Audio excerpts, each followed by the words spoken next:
Fellas, today we're going to be looking at Relentless, a strand high-impact pulse rifle, which is probably the most unique aspect to this pulse rifle, it literally being the only strand high-impact in the game. Both its original version and its current version are the only two strand high-impacts, but this one in particular is loaded down with tons of trait combinations that do make it unique. Now, when looking further at strand pulse rifles, there's actually 5 in total. You've got Aisha's Care from Trials, which is a heavy burst, Belisarius, which is an aggressive that dropped from the comp playlist, Nightshade, which is a lightweight, Different Times, which is a rapid fire frame, and then finally, of course, we have Relentless, which is dropping from Prophecy. Now, I know one of the first things you may be thinking is, well, this is just a high impact, which would mean that it doesn't have the best DPS inside of PvE. And as detailed in update 8.1.5.3's patch notes, for PvP, high impacts have also been nerfed inside of Crucible to essentially bring them in line with some of our other pulse rifles. Keep in mind, at one time, LC's rifle was everywhere, and so was things like No Time to Explain. Now, this update lowered high impact's damage so that it essentially requires 6 crits at any resilience level to get the kill. Now, granted, it's a fast TTK value, but of course, it's very unforgiving. Now, Relentless has seen a lot of changes. It actually started out as a kinetic weapon, and it only changed to strand in Season of the Wish when Prophecy first got its initial refresh. Now that the Prophecy weapons received both a new origin trait as well as a perk refresh, and the Rite of the 9 version does the same thing, swapping out some old perks for some new ones and adding a second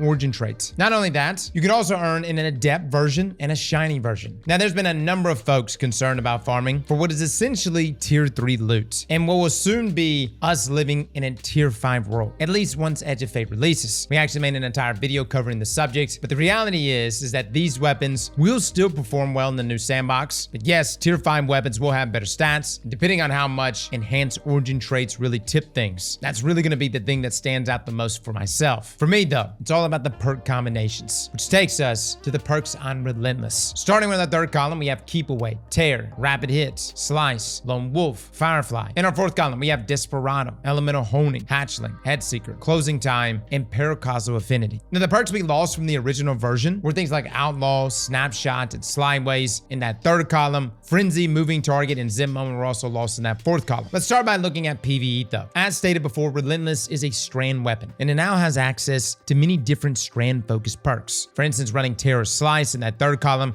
can provide some pretty great debuffs for higher tier content, giving you the ability to apply Sever to targets, and therefore upping your survivability. Now, Tear says that precision final blows causes nearby targets to become severed, with the enhanced version reducing the cooldown between activations. In all honesty though, the cooldown itself is short enough that you can proc Tear on another precision kill right after the first burst, providing basically no downside in proc time. It's a good perk, but keep in mind that it only procs via kills, unlike Slice. This works similar to Demoralize on our Void weapons. It creates a severing burst in an AoE around the target that then affects the surrounding enemies within 7.5 meters by lowering their damage output by 40%, which lasts for 10 seconds. Now, Slice also provides Sever to enemies, but its proc is a little different. You see, Slice says that casting your class ability will allow this weapon to sever targets on hit for a brief duration. Now, how this works is that upon activating your class ability, whether it's a dodge or your barricade or even laying down a rift, you'll be granted Slice for 8 seconds, even if your weapon is stowed, with the enhanced version increasing that buff duration by 1 second. Now, when you damage non-severed targets, it applies Sever and gives you another stack of Slice and refreshes your buff time. Now, Slice will stack to a maximum of 5 times before the buff is removed, at which point you'll need to activate your class ability again to begin severing targets once more. Now, what this means is that you can sever a maximum of 5 targets each time you pop your class ability, and it pairs beautifully with Acrobat's dodge and Hunters, as essentially casting your class ability not only allows you to debuff targets that you hit, but it also gives you the damage buff there with Radiant. Now, you can refresh the buff on immune targets, but the buff will not refresh if the shot that severs kills the target. However, this is where you run into an interesting interaction using Slice on this pulse rifle. If you're fighting lower health targets, it's possible to apply Sever, refreshing your ability, but still kill that target in the same burst, which is good if you're trying to refresh your Slice timer, but bad if you don't want to waste Sever procs. And what this really does is highlights the importance of choosing between Slice and Tear based off of what type of engagements you're heading into. If you're dealing with a lot of high health targets that are spread out, then Slice is going to do much better. You pop your class ability and you can apply Sever to a specific target. But if you're dealing with more rank and file ads in confined spaces, then Tear will apply much more Sever across the board. And currently this season, we have several strand artifact mods, which will further reward us for utilizing Sever. The Shred states that dealing sustained damage to severed targets unravels them. Defeating a severed target creates a hotspot of strand energy, granting woven mail to nearby allies for a short duration. And when boosted, unraveling projectiles deal increased damage. These deal further damage to severed targets. Now this combined with Horde Shuttle, which states that damaging unraveled targets with a weapon occasionally spawns a threadling, and when boosted, threadlings sever targets that they damage, essentially creates a feedback loop of sever, unraveling, and threadlings that can easily clear groups of ats. And that's not even mentioning unraveling orbs and Vile Weave, which introduce tangles into the mix as well. The point is, guys, there's never been a better time to take advantage of strand synergies. Now, something else to keep in mind, along with these strand perks in the third column, we also have Hatchling in the fourth column, which creates a threadling on precision kills or 3 kills within 3 seconds. This is really silent when built into things like Thread of Evolution, which provides your threadlings with 30% faster movement speed, as well as further travel distance, and grants 33% increased damage to combatants. But next we have Firefly. The biggest question, at least on our minds, when we saw that the third column and the fourth column options for Relentless contain both Firefly and Element of Honing, the question is, do they work together? You see, Firefly states that precision kills with this weapon increases reload speed and causes the target to explode, dealing solar damage to nearby enemies. Now this deals damage in about a 4-meter radius and grants 50 reload speed for 6 seconds when procced, with the enhanced version granting another +5 reload speed, bringing that up to +55. Now the interesting part is that this AoE explosion deals solar damage, but Relentless is a strand weapon, meaning it could be more suited to take advantage of Element of Honing. Now how this works is that after dealing damage with different energy types, you're granted a damage buff that increases with each stack. So at 1 stack, you deal 2.5% more damage, 2 stacks, it's 10%, 3 is 20, 4 is 30, and 5 stacks capping out at 35%. Now this bonus is increased for kinetic weapons, but essentially Element of Honing lasts for 20 seconds, and the timer refreshes every time you add a stack, but upon reaching 5 stacks, no more refreshes to the timer. You get 20 seconds of 35% increased damage, and then it's back to square one. Now I think a lot of people overlook this perk when it first dropped, as the idea of dealing damage with all various different energy types is something that your build needs to build into very intentionally. But we have seen this pop up on some of the best weapons in the game currently for damage rotations, whether it's Hezen's Vengeance or Unvoice. These weapons stand out because they can roll Element of Honing, and for certain damage rotations, it takes full advantage of that damage buff, giving you some of the best DPS in the game. However, going back to Relentless, the combination of Firefly and Element of Honing, when enemies are in close proximity, you do in fact have the ability to proc ×2 Element of Honing for that 10% damage boost with just a precision kill. Essentially, where the solar AoE hits another enemy, as you'll be dealing strand damage along with the solar damage from Firefly, this allows you to get the 2-time proc. Now this then only requires you to deal 3 more different damage types to hit that 5 times damage buff, whether that's using your subclass or your other weapons. Now granted, this is a primary weapon, and compared to other damage buffs, you do have to do more work here, but it really isn't as hard as you think. For instance, if you're running a buddy build Prismatic Warlock with Getaway Artist and Blink Watcher, all you have to do is just hold your grenade button, get 1 precision kill, and boom, you're at 4 stacks. You're essentially getting a free 30% damage buff, and as soon as you throw in a void melee or sprinkle some extra damage with your energy weapon, there you go, you now have 35% more damage, with this lasting for 20 seconds, which is much longer compared to some of our other options. However, if you didn't want to jump through any hoops with Element of Honing, you could rock Paracausal Affinity, which says that final blows of energy types matching this weapon's alignment grant increased damage for a short period of time. Light final blows boost arc, solar, and void weapons, and darkness final blows boost stasis and strand weapons. Now kills can be done with any of these energy types to gain this buff. In Relentless's case, you can get a kill with a stasis ability and proc the damage buff, or you could just get a kill with Relentless to proc that 20% buff, which lasts for 6 seconds. Now if you had the enhanced version of the perk, that buff duration would be increased by 1 for a total of 7 seconds. Now another interesting interaction here is that with these 2 perks in Firefly, Firefly's solar AoE damage is actually buffed via these damage perks. Now this was a little difficult to test as there is AoE damage fall off, but here you can see that we're getting a damage number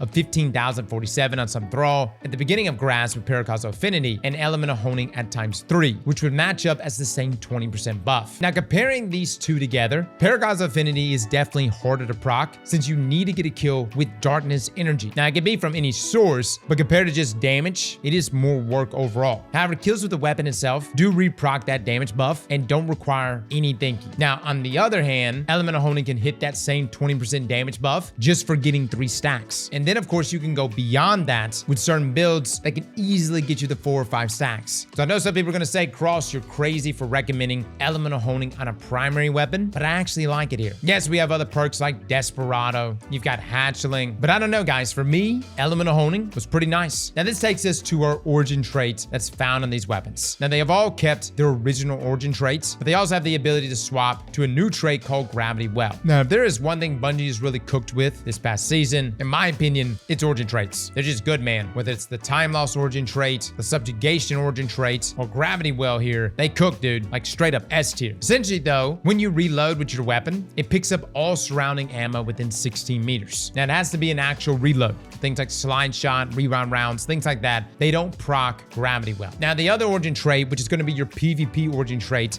is Crossing Over. This says that this weapon has increased range and handling for the top half of the magazine, while rounds from the bottom half of the magazine deal increased damage. And you get various stat bumps, like increased range by +10, as well as handling. That of course diminishes the closer you get to half of your magazine. And then into the bottom half of your magazine, you actually get increased damage going from 1.5% to 3% more damage. Now some people even prime their weapon down just to get that damage buff. Granted, at the same time, the top half and the increase there in range and handling, it's really nice. Now with all this being said, how does Relentless hold up to other weapons in its slot? Now looking at some of our top slot pulse rifles, we of course have our exotics, things like Outbreak, Revision 0, hell even No Time to Explain, but we also have other pulses like the Kinetic Adaptive Frame Smiter Moraine, the Lightweight Chattering Bone, and the Heavy Burst Aisha's Care, as well as the Aggressive Frame Blast Furnace. When taking a look at our legendary pulse DPS, we kind of already know where we're going to sit at, as this is a high impact. Starting with our top contender for DPS, that being our Heavy Burst archetype, things like Aisha's Care, sits at 16,068 damage per second. Then we have Lightweights, which sit at 15,673, followed by our Adaptive Frame at 15,402, and Rapid Fires, which sit at 15,147. Coming in behind that is Aggressives at 14,795, and then finally, we have High Impacts at the back of the pack with 13,372 DPS. That's rough, fellas. I'm not gonna lie, man. With it being the slowest firing pulse rifles, this archetype is really held back in the damage department. Granted, Relentless is a strand pulse rifle. It gives us access to Darkness Energy for easy prismatic, and it's got some pretty nice perk combinations. But without a doubt, if I had to sit there and choose between Aisha's Care and Relentless, I'm probably gonna go with Aisha's Care all day long. And that's really where Bungie comes in, because depending on what they do going into this next expansion, that right there is gonna be the deciding factor. So we'll just have to wait and see. Now, as far as Relentless inside of PvP, at one time, I would be like, hell yeah, this is the one, man. And you gotta keep in mind, High Impacts used to be the archetype inside of PvP. But a couple of things have happened since then. Number one, High Impacts have been nerfed. You pretty much have to land all 6 crits. Number two, a little old weapon called Redrix E-Stock decided to show up. Now, even though Redrix has been nerfed multiple times, it's clearly the favorite for many people that want to rock pulse rifles inside of PvP. It's ease of use, it's hip fire accuracy, it's rate of fire. People are just not entertaining High Impacts anymore. And even myself playing with this role right here, which was a lone wolf head seeker role. Even though yes, it can get the kill in 5 crits 1 body on tier 7 resilience and below, most people are rocking high resilience these days, which meant I always needed to land 6 crits, and 9 times out of 10 it would result in me having to go for a 3 burst, because even just 1 shot missing is enough to extend our time to kill value, throwing us for a loop. There is one thing that you could do with Relentless and Crossing Over, and that's prime the weapon down to get that damage buff on the bottom half of that magazine. Yes, with Headseeker and Crossing Over combined, you can get the kill in 5 crits, 1 body, tier 10 resilience, and below. But guys, that's a lot of work. And what's even more important than all of this is whether or not I believe Relentless is the best fill in High Impact. Like, disregard the fact of where it sits mathematically. In my opinion, I just don't think it's that good inside of PvP. Like, if I had to choose a High Impact, I'm probably gonna go with Elsie. But if I had to choose a pulse rifle, even in this day and age, 9 times out of 10, I'm gonna choose Redrix. I also don't really like the gun model for Relentless when you're aiming down sights. I feel like you have to almost aim down, if that makes any sense. Even when we reviewed this weapon last year after its refresh, I still felt like I would choose other High Impacts over it even then. So guys, that is our review for Relentless. It's in an archetype that really holds it back. It's been nerfed multiple times and blanket nerfs inside of PvP. Could you get a god roll inside of PvP and PvE? Absolutely, do it. Fill that vault up. I think for my PvE players, that combination of Slice with